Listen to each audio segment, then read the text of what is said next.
Luqman était simple, humble, discret, et ses conseils sont gravés à jamais. Voici l'histoire de Luqman, celui qu'on appela sage. Il était une fois un homme sans couronne, sans armée, sans richesse. Un homme dont le nom n'était inscrit sur aucun parchemin, mais que Allah a inscrit dans le Coran. On l'appelait Luqman.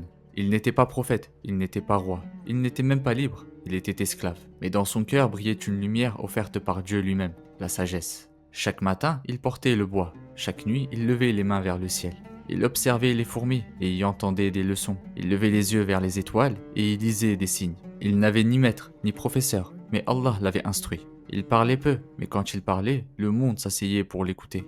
Un jour, on lui demanda « D'où vient ta sagesse ?» Et il répondit « En observant les erreurs des autres et en gardant ma langue. » Il ne se contentait pas de garder cette sagesse pour lui. Un jour, il la partagea avec celui qu'il aimait le plus. Il appela son fils et dit avec beaucoup d'amour « Ô mon fils, n'associe rien à Allah, car l'association est la pire des injustices. » Ce furent ses premières paroles. Pas des conseils pour réussir, pas des souhaits de gloire, mais une vérité brute. Il voulait que son fils connaisse Dieu avant de connaître le monde. Et il lui dit, même si quelque chose a le poids d'une graine de moutarde, caché dans un rocher, ou dans les cieux ou la terre, Allah le fera venir. Il voulait que son fils sache que rien n'est jamais perdu, que chaque action est vue, que chaque secret a un témoin. Il lui apprit à prier, à patienter, à marcher humblement, à baisser la voix. Il ne lui donna ni palais, ni or, mais il lui transmit un trône dans le cœur, un trône fait de tawhid, de sagesse, de conscience d'Allah.